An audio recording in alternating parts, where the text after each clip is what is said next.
Olá, alunos! Estamos de volta aqui com mais uma aula falando sobre conceitos de segurança da informação.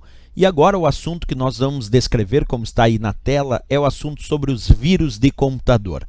Vamos rever um pouco a teoria sobre isso e depois eu faço a explicação propriamente dita. Primeiro, um vírus de computador é considerado um programa malicioso, quer dizer, ele é considerado um tipo de malware. Ele é um programa que pode ou causa algum dano no sistema. Mas para ele ser considerado vírus de computador, ele precisa ter basicamente duas características. Para ser vírus de computador, primeiro, ele precisa de um hospedeiro para funcionar. Isso quer dizer que o vírus de computador não funciona de forma independente. Outros programas maliciosos sim funcionam de forma independente, mas para ser vírus de computador é necessário um hospedeiro para funcionar, porque ele não funciona de forma independente e ele também precisa ter a capacidade de se replicar, de criar cópias do seu código malicioso em outros hospedeiros. Por isso que, revendo a teoria, a gente verifica, observa, se propaga inserindo cópias de si mesmo e se tornando parte de outros programas ou arquivos. Isso é a capacidade de se replicar, se propagar inserindo cópias de si mesmo e se tornando parte de outros programas ou arquivos. Quer dizer, ele precisa de um hospedeiro para poder funcionar e realizar o seu processo de infecção. Aí sim, tendo essas duas principais características, já há um indício de ser de fato que aquele programa malicioso seja um vírus de computador, certo? Vamos demonstrar isso num desenho que eu montei aqui. Imagina que esse quadro azul é um arquivo que vai funcionar como hospedeiro para esse vírus de computador. Então percebe, esse vírus só vai funcionar se ele estiver dentro desse hospedeiro. Fora do hospedeiro ele não funciona de forma independente. Agora vamos verificar, vamos imaginar que eu tenho um outro arquivo que ainda não tem um vírus de computador, que não está infectado. Porém, o vírus pode se replicar, pode criar cópias de si mesmo em outros hospedeiros. Vamos observar ali no desenho. Olha lá, o vírus então agora se replica e cria uma cópia do seu código malicioso num hospedeiro que a princípio não tinha aquele vírus de computador.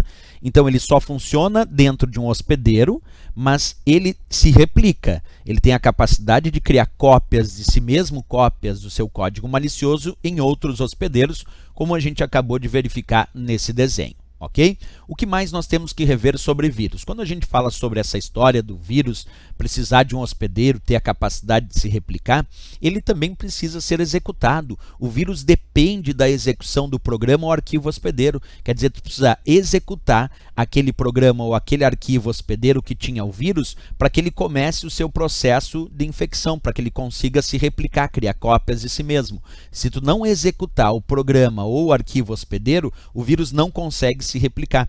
Então ele necessita da execução ou do programa, se ele for um vírus de programa afetando um arquivo executável, ou simplesmente tu abre aquele arquivo executando um arquivo dentro de algum programa, e isso também sugere a execução do arquivo e o vírus também pode realizar o seu processo, ok?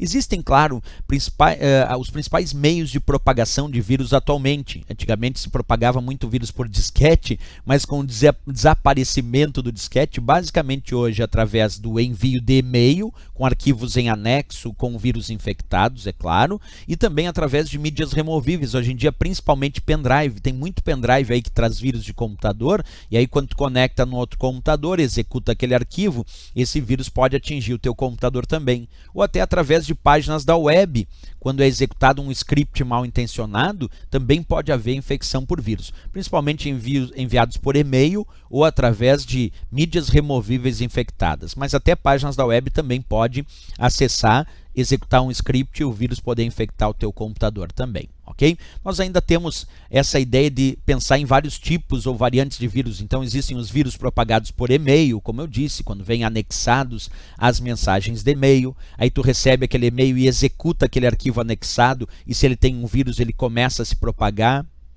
Outro tipo de vírus são os vírus de script. Esses são famosos por serem executados automaticamente, que o usuário acaba executando, porque o teu navegador executa um script, que é o próprio vírus, e ele acaba entrando em execução e infectando o teu computador. Então, às vezes, nem foi todo o teu desejo. O navegador, por algum tipo de configuração, acabou executando aquele script que era o próprio vírus. Esses são os vírus de script. normalmente construídos em alguma linguagem de script.